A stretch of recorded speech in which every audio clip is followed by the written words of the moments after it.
बहन, आप लोगों को मेरा जय श्री राधे, जय श्री कृष्ण। श्रीमद् भागवत महापुराण के प्रथम स्कंद के इस 20वें अंक में हम पुनः आपसे चर्चा करेंगे। भगवान पितामह भीष्म को अंतिम समय में दर्शन देने के लिए गए हैं।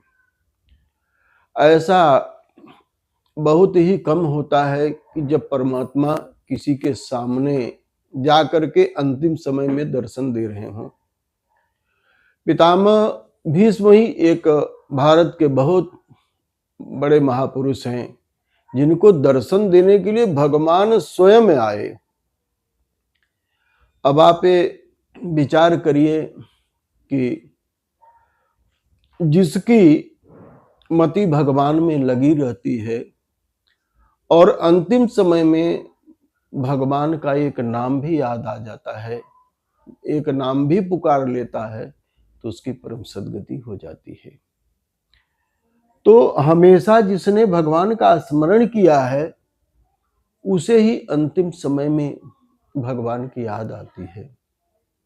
लेकिन पितामह भीष्म भगवान के कैसे भक्त थे कि उन्हें दर्शन देने के लिए मेरे गोविंद साक्षात वहां पर खड़े हैं और उनको दर्शन दे रहे हैं। कारण ये है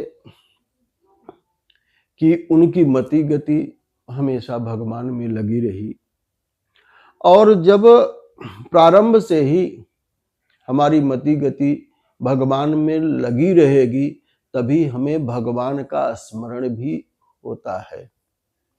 हम तो ऐसे इतने भी बड़े कर्म नहीं करते कि अंतिम समय में हमें भगवान का स्मरण हो जाए, भगवान का किसी नाम का हम उच्चारण कर लें, यह भी संभव नहीं होता। ये संभव तभी होगा जब हम हमेशा पहले से ही हम अभ्यस्त रहें। प्रहलाद जी महाराज दैत्य बालकों को शिक्षा देते हुए कहते हैं कि कौमार आचरेत प्राज्ञो धर्मान भागवतानि दुर्लभम मानुषम जन्म तदप्यध्रुवमर्थदम। कौमार आचरेत प्राज्ञो, बचपन से ही भगवान के भजन में लग जाना चाहिए। कौमार आचरित धर्मान भागवतानि दुर्लभम मानुषम जन्म तदप्यध्रुवमर्थदम।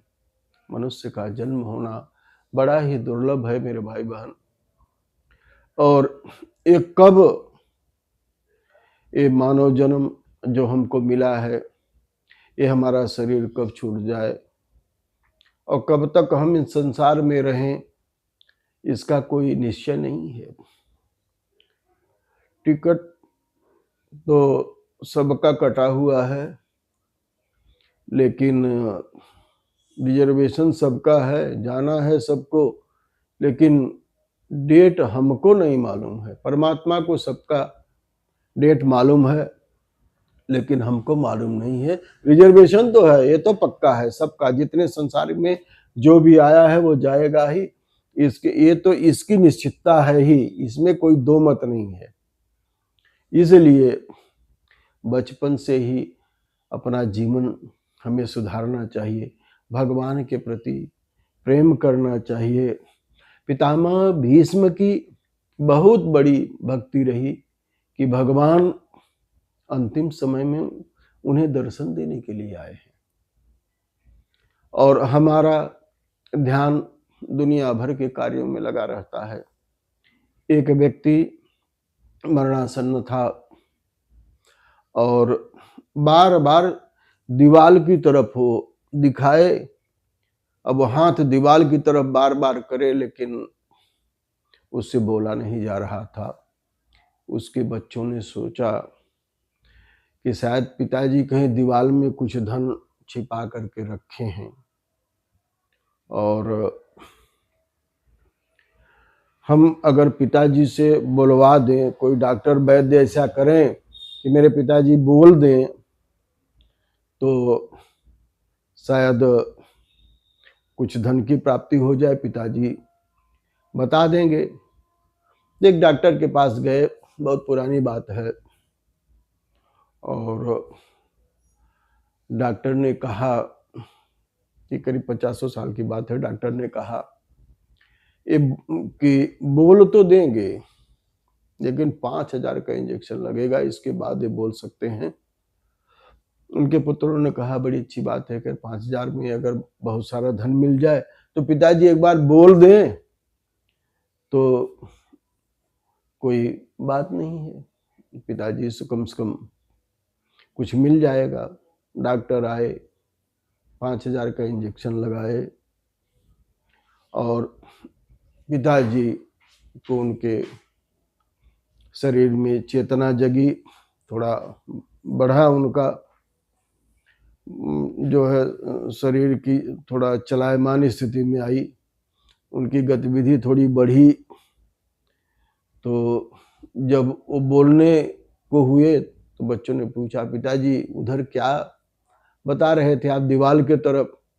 कहे अभी मैं मरा नहीं, मरना सर नहीं हूँ, तभी देख रहा हूँ तुम लोग इतना बर्बाद कर रहे हो। वो जो है बकरी बधी हुई है और झाड़ू खाए जा रही है और तुम लोग उस जो है बकरी को हटा नहीं रहे, पूरा झाड़ू जो है खा गई, 2 रुपए की झाड़ू और बकरी खा गई।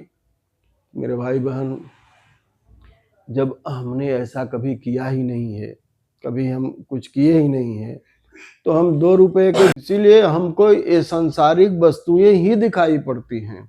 अगर हमने भगवान का भजन किया होता, सत्संग किया होता, तो हमारा जो है ऐसा जीवन नहीं होता कि हम झाड़ू के चक्कर में ही भगवान को भूल जाते, क्योंकि हमारा अभ्यास हमेशा का है कि हम जो है संसार के प्रति ही रहें। और एक ट्रेंड चल गया है कि कहीं कथा हो रही है तो लोग बोलते हैं नहीं नहीं ये तो कथा, ये बुजुर्गों का काम है कथा सुनना।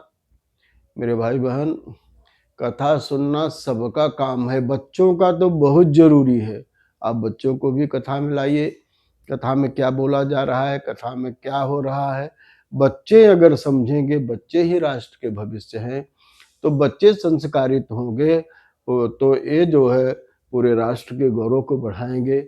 और कथा जो है बुजुर्गों के लिए नहीं, कथा सबके लिए है, सबको सुननी चाहिए, सबको जो है भगवान का भजन सबको करना है, केवल बुजुर्गों के लिए काम नहीं है। लेकिन हम लोग बोलते हैं कि चलो माता पिताजी को छोड़ देते हैं, कथा हो रही है, और लोग ये भी सोचते हैं और घर के लोग भी ये सोचते हैं कम से कम ये लोग घर से बाहर जाएंगे तो जो परतंत्रता समझते हैं बड़े बुजुर्गों का, तो वो बड़े बुजुर्गों को देखकर समझेंगे कि ये तो हमारे जो है बीच बीच में हमको टोकते रहेंगे। ऐसे लोग तो बड़ा खुश होते हैं कि चलो कम से कम 3 घंटे के लिए घर से गए।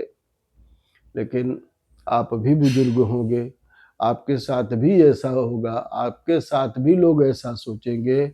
ऐसा आप मत सोचिए कि बुजुर्ग हों तो उनको जो है कथा के लिए गए तो हमारी पूरी हम फ्री हो गए, हमारी स्वतंत्रता में कोई हस्तक्षेप नहीं होगा, ऐसा मत सोचिए। कथा कहीं भी होती है, कथा में सुनिए, कथा में जाइए, कथा की बातों को अपने अंदर में उतारिए, अपने व्यवहार में उतारिए।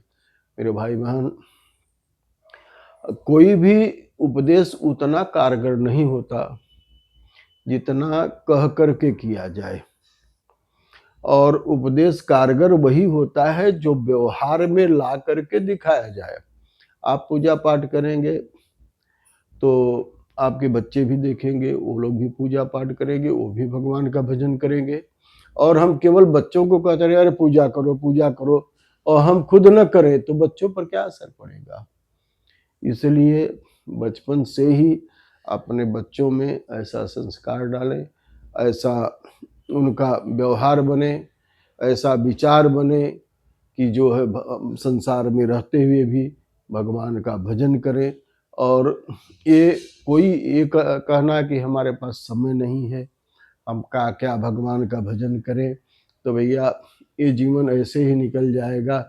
एक एक सांस जो है परमात्मा ने जो हमें दिया है वो गिन करके, सांस एक सांस जो है कोई एक्स्ट्रा नहीं मिल सकता, और जितना भगवान सांस दिए हैं उस सांस का सदुपयोग करिए और जो है सांस-सांस में कृष्ण भज, सांस वृथा नहीं होए, ना जाने इस सांस की फिर आमन होए न होए। फिर ये सांस आएगी कि नहीं आएगी, इसलिए जो है भगवान का हमेशा भजन करना चाहिए। भगवान का पूजन करें, कथा सुने, खुद घर में आध्यात्मिक पुस्तकों का अध्ययन करें और बच्चों को भी अध्ययन कराएं, ताकि जो है हमारा राष्ट्र का जो गौरवशाली परंपरा है वो स्थापित हो सके और हमारे बच्चे हमारे देश को जो है आगे बढ़ाने में, हमारे राष्ट्र के गौरव बढ़ाने में वो महत्वपूर्ण भूमिका निभा सके। आज के अंक में बस यहीं तक। अगले अंक में पुनः हम आपसे फिर मिलेंगे। तब तक के लिए जय श्री कृष्ण, जय श्री राधे। और यदि मेरे भाई बहन आप लोगों ने चैनल को सब्सक्राइब लाइक नहीं किया हो तो कृपया सब्सक्राइब करें, लाइक करें और शेयर भी करें। पुनश्च जय श्री राधे, जय श्री कृष्ण।